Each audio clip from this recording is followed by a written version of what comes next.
বিয়ে করতে যাবো। ও তারপরে তুই তোর কাছে কিন্তু 15 দিন একবার যাবে। ও তোর তো আরো কত বেটার আছে, তারপর তো আমার কাছে আবার 15 দিন পর একবার যাওয়া লাগবে কেন? আমার তো 10 বেটা নাই। আচ্ছা এই যে 2 দিন আগে যে ঘটনা ঘটলো রিয়ামনি আর হিরো আলম, এই বিষয়ে আপনি কি বলতে চাচ্ছেন? আপনাদের বলবো কি, এরা আর আপনাদের ডাকলে আপনারা যাবেনই না। পাবলিককে 2 দিন পর ওদের জুতার মালা গলায় পরাবে, বুঝতে পেরেছেন? এই মামলা করছে, এই আবার রাত কাটাচ্ছে, এই মামলা এর নামে করছে, আবার রাত কাটাচ্ছে। আপনারাও পারেন রে ভাই। কেন মামলা করছে? এই রিয়ামনি করছে, আলমের নামে আলম করছে, রিয়ামনির নামে এই দুই, আবার রিয়ামনি অন্য পুরুষের সাথে রাত কাটিয়ে আসছে, আলম আবার অন্য মেয়ের সাথে রাত কাটিয়েছে, এরা আবার একসাথে রাত কাটাচ্ছে। আয় রে মা, আমি কোন জগতে যে আসলাম, বুঝতে পেরেছেন? আপনিও তো হিরো আলমকে আমি ভালোবাসি, কই আমার তো এই কথা বলতে পারবে না। আমি তো এখনো পর্যন্ত আমার মামলা রানিং, আমি তো তাকে ছাড়া অন্য কোথাও, আমাকে টেস্ট করেন। হিরো আলমের কি হন আপনি? হিরো আলমের হচ্ছে ধর্ষিতা নারী। কিছুক্ষণ আগে বললেন আপনি, এটাই তো একটা আল্লাহ, আমি মামলাটা কি মিথ্যা করেছি? আমি তো কোর্টেও করেছি যে মৌলবীটাকে বিয়ে করেছি, সেই হিসাবে বউ কাগজ করব করে এই বিয়ের নাটক করে আমাকে ধর্ষণ করে 2টা বাচ্চা নষ্ট করেছে, 2টা বাচ্চা। আল্লাহ, 2টা বাচ্চা। এই জন্যই তো আমার চেহারা এই অবস্থা না। এই যে কত নায়িকারা এসে বড় বড় কথা বলে, আমি 6 মাস পরে আসবো, আপনারাই আমার হয়ে বড় কথা বলবেন, সমস্যা নেই। সেই জন্যই আপনার চেহারা এই অবস্থা হয়েছে। এই যে গত 2 দিন আগে রিয়ামনি আর হিরো আলম দেখলাম মারামারি করছে, ওরা মারামারি করছে, আবার গলায় দড়ি, ওই শোনেন ওদের মারামারি হচ্ছে, আবার রাত কাটাচ্ছে, সেটা আবার ভিডিও কলে আমাকে দেখাচ্ছে। আপনি কি দেখেছেন? তারা রোমান্স করছে, সেটা আলম আর রিয়া। ওই দিন তো আমি লাইভ, আমি তো একটা দিয়েছিলাম, স্ট্যাটাস দিছি, আজকে আমি লাইভে এসে সব সত্যি কথা বলবো, তারপরে আমি সুইসাইড করবো। তখন আলম আমাকে ফোন করে আমাকে বুঝায় শোনায়, তারপরে কি করে এরকম একটা কিছু হবে আমাকে নিয়ে। রিয়ামনি, আমি যদি কখনো সুইসাইড করি, রিয়ামনি, হিরো আলমের পরিবার সবাই দায়ী থাকবে, ফাঁসি হবে। কারণ আপনারা সুস্থ তদন্ত করবেন যে এই মেয়েটা কি কোনো মিথ্যা কথা বলছিল কিনা। আমি যদি কখনো এই দুনিয়া ছাড়ি, আমার মৃত্যুর জন্য এই রিয়া, আপনি জানেন আমাকে একদিক দিয়ে ভালোবেসেছে, তার থেকে বেশি কষ্ট দিচ্ছে, বেশি আমাকে কষ্ট দিচ্ছে, বুঝতে পেরেছেন? আমার ভালোবাসাটা পবিত্র, আমি কোরআন ছুঁয়ে বলবো, আমি মসজিদে দাঁড়ায় বলবো। রিয়ামনি বলুক তো আলমের প্রতি তার ভালোবাসা কতটা পবিত্র, বলুক তো। এখন আমাকে বলে কি তোদের বিয়ে দেবো, আমি বলি তুমি কে আমার বিয়ে দেওয়ার? তোদের পেপারস করতে হবে, তারপরে আমি আলমে। তুমি কে রিয়ামনি আমাকে বিয়ে দেওয়ার? তোমার কথা আমি বিয়ে করতে যাবো, তোমার কথা আমি কেন বিয়ে করতে যাবো? ও তারপরে তোর কাছে কিন্তু 15 দিন একবার যাবে। ও তোর তো আরো কত বেটার আছে, তারপর তো আমার কাছে আবার 15 দিন পর একবার যাওয়া লাগবে কেন? আমার তো 10 বেটা নাই, আমার তো 10টা বেটা নেই, আমার তো শুধু আলম। আমার সাথে বিয়ে করবে আমার স্বামী, কবে আসবে না সেটা আলম আর আমার ব্যাপার, তুই কে বলা? তোর তো 10টা বেটা আছে, তারপরে তোর প্রত্যেকদিন আলমের লাগবে, আমি তো দাঁড়িয়ে কোনো কমেন্ট করি না। তোর কবে কি লাগবে তোদের ব্যাপার, তোরা কি করবি? আর আলমের আর আমার সাথে যদি কখনো আমাদের পেপারসে বিয়ে হয়, সেটা আমার হাজবেন্ড কবে আসবে না আসবে সেটা আমরা বুঝে নেবো। তুই রিয়ামনি বলার কে রে? তুই আমাকে এই কথা বলার, তুই ডিসিশন নেওয়ার কে? যে আমার স্বামী কবে, আমি তো এত বেহায়া না। আমার হাজবেন্ড ওয়াইফের ভিতরে আমাদের কি হবে সেটা কি আমি তোর কাছ থেকে অনুমতি নেবো না? হ্যাঁ, আমার হাজবেন্ড জানে যে মিথিলার কয়দিন লাগে না লাগে, সে বিশ্বাস তার আছে।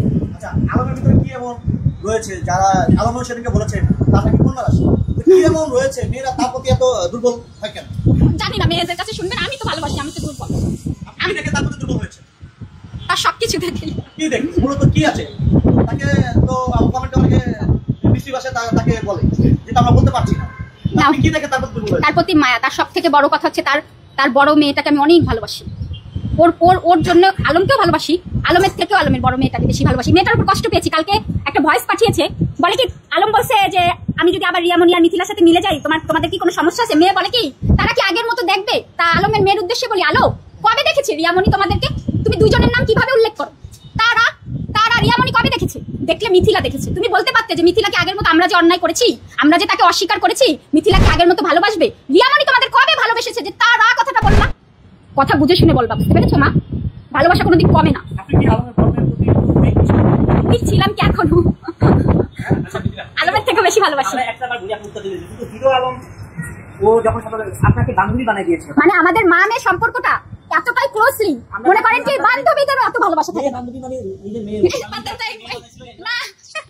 ওর মেয়ের সাথে পরিচয় হওয়ার আগে হিরো আলমের বাচ্চা ছিল আমার পেটে। এত দোষারোপ করতেছেন, এত নেগেটিভ কথা বলতেছেন। আমরা দেখেছি গত 2 দিন আগে ওকে আমি অনেক ভালোবেসেছি, কিন্তু ওর ভেতরে সব সময়ের জন্য আমাকে কষ্ট দেওয়াটা ছিল। আমার ভালোবাসাটা সত্যি। আপনি এত ভালোবাসছেন, আপনি থানায় তার সাথে সময় দিয়েছেন। হ্যাঁ, আমি আজকে হঠাৎ করে তার বিরুদ্ধে কথা বলতেছেন। আপনারা আমাকে ডেকেছেন সত্যি কথা বলতে, আমি সত্যি কথা বলতে এসেছি। কি সত্যি কথা বলতে আসেন এটা বলেন, দেখেছি ঠিক আছে, কি সত্যি কথা? এই যে যা ঘটনা সবই তো বলছি, সত্যি ঘটনাই তো বলছি। আমি কি মিথ্যা কথা বলছি? হিরো আলমের বউ, আমি কারোর বিরুদ্ধে কথা বলতে আসিনি। আমি না রিয়ামনির বিরুদ্ধে কথা বলছি, না হিরো আলমের বিরুদ্ধে কথা বলছি, না ম্যাক্সবির বিরুদ্ধে কথা বলছি, না ইতি। আমি বলছি সত্যি কথা। আপনি তো আমি কারোর বিরুদ্ধেও না কারোর পক্ষেও না, আমি সত্যি কথা বলছি। 4 নাম্বার বউ, রিয়ামনি 3 নাম্বার বউ। রিয়ামনি তো এখনো হিরো আলমের বউ আছে, আপনি কিভাবে বলতেছেন? আপনাদের আমি পেপারস দিয়ে যাব, আমি মিথ্যা কথা বলি না। তাদের ডিভোর্স হয়েছে আপনার 24 সালে মে মাসের 26 তারিখে, মিউচুয়াল ডিভোর্স। তাহলে যে আর আলমের সাথে আমার পরিচয় হয় জুলাইতে, আর সেপ্টেম্বরে আমাদের হচ্ছে হুজুর দেখে। তাহলে কত আমি পরকিয়া করেছি। আচ্ছা, তার মানে কি আপনি বলতে চাচ্ছেন যে আমি কোনো রিয়ামনির হাজবেন্ডকে বিয়েই তো করি নাই। এখন যদি রিয়ামনি আমার বিয়ের পরে কোনো কাগজ দেখা গেলে আমার হাজবেন্ডকে সে বিয়ে করেছে। হ্যাঁ, হিরো আলম। আমি তো কোনো জায়গায় বলিনি যে হিরো আলম আমার। হ্যাঁ, সে আমাকে হুজুর দেখে বিয়ে করেছে, অস্বীকার করেছি, আমি ধর্ষণ মামলা দিয়েছি। যেহেতু সে একটা মিথ্যা বিয়ে, সে আমার সাথে শারীরিক সম্পর্ক করেছে, তার বাচ্চা আমার পেটে ছিল, তাহলে এটা ধর্ষণ হয়তো। তাহলে কি রিয়ামনি আর হিরো আলম অবৈধ মিলামেশা? হ্যাঁ, অনৈতিক কাজ করেছে, এটা তো প্রমাণিত। আমি চুপ থাকতে চেয়েছিলাম। আমি বারবার বলছি, রিয়া তুমি বারবার পরকিয়া কথাটা আমাকে বলবা না।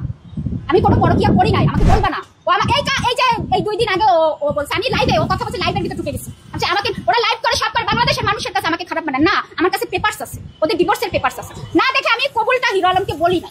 হিরো আলমের বাবা মারা যাওয়ার পরে কি রিয়ামনিকে ডিভোর্স দিয়েছে না আগে ডিভোর্স দিয়েছে? 24 সালে। কথাটা আপনি কি বুঝতে পারছেন না? 24 সালে? আমার শ্বশুর মারা গেছে 25 সালে এপ্রিলে। আচ্ছা, আরেকটা জিনিস খোলাসা করবেন আমার লাইভে কিন্তু রিয়ামনি আপনাকে যখন সংবাদ সম্মেলন করেছে সেই দিন কি আপনাকে সে ডেকেছিল না আপনি ইচ্ছা করে গেছেন? সে ডেকেছে। সে আমাকে আলমের অফিসের ওখান থেকে নিয়ে গেছে বাসায়, নিয়ে সাংবাদিক সম্মেলন করেছে। আসলে উচিত ছিল তো আমাকে হসপিটালে নেওয়া। সে যদি আমাকে প্রকৃত ভালোবাসতো সেটা আগে বলতো যে আগে মেয়েটা সুস্থ হোক, তারপরে যা করার করা যাবে, কিন্তু সেটা তো সে করেনি। আচ্ছা মিথিলা, আমরা যতটুকু জানি যেদিন আপনি বগুড়াতে অসুস্থ ছিলেন রিয়ামনি আপনাকে 2000 টাকা পাঠিয়েছে বিকাশে ঢাকা আসার জন্য। না, এটা কতটুকু সত্য? মিথ্যা কথা। আপনি কিভাবে আসলেন ঢাকায়? ওই হিরো আলম পাঠিয়েছিল তার বোনের কাছে টাকা পাঠিয়ে 2টা টিকিট করে সে আমাকে। আমি তো রিয়ামনির কথা আসিনি। আপনি হিরো আলম টাকা যদি পাঠিয়ে থাকে আসার জন্য, ঢাকা আসার জন্য, তা আপনি এসে রিয়ামনির কাছে কেন উঠলেন? আমি কারোর কাছে উঠিনি। আমি আলমের অফিসে ছিলাম, অফিসের সামনে তালা মারা ছিল। তখন রিয়ামনি ওখান থেকে আমাকে নিয়ে যায় 9টার সময়। রিয়ামনি কিভাবে বুঝলো আপনি? ফোন দিয়েছে আমাকে, ফোন দিয়েছে, মিথিলা তুমি কোথায়? আমি বলছি আলমের তো ফোনে পাচ্ছি না, আলম তো ফোন রিসিভ করছে না, আমি তো এখানে।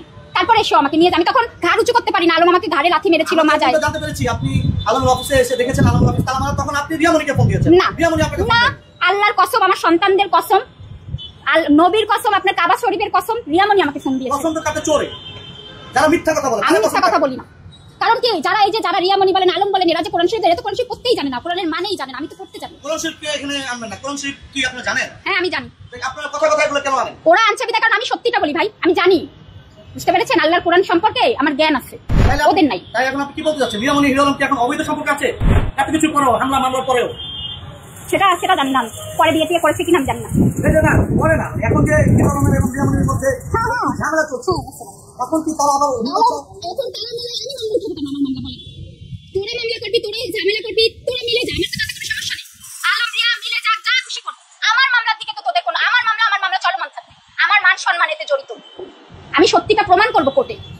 আচ্ছা, আপনি শেষ পরিসরে দেশবাসীর উদ্দেশ্যে, দর্শকের উদ্দেশ্যে তারপরে এখন আলম আমাকে এখনো চুরি করে আমাকে কাবিন করতে চাচ্ছে। আমি করবো কেন? সবই তো প্রকাশ্য হবে, যা হবে প্রকাশ্য হবে। আমি চুরি করে কিছু করতে পারবো না। আমরা দেখেছিলাম পরশুদিন থানার সামনে আপনি আলমকে ধরেছিলেন, কি হয়েছে? ওই যে ব্যাপারটা আপনাদের খোলসা করি। রিয়ামনির এই ব্যাপারটা তো আমি জানি, আমি কখনো আলমকে বলি না। রিয়ামনিই বলছে ম্যাক্স ছবির কথা, আর আলম রিয়ার ঘটনাটা রিয়ামনিই বলছে। পরে ও প্রচুর পরিমাণে ওই ছেলেটার উপরে খেপে গেছে, ম্যাক্স ছবি রিয়াজের উপরে। তখন আমি একটা রেস্টুরেন্টে বসে কথা বলি, ও কথাটা রেকর্ড করে, ওটা ছেড়ে দেবে, ও যে কোনো সময় ছাড়বে। তাহলে আমার মুখ, আমি আপনাদের সামনে আমি মিথ্যা কথা বলবো কেন? কারণ অলরেডি আলমের কাছে প্রমাণ চলেই গেছে।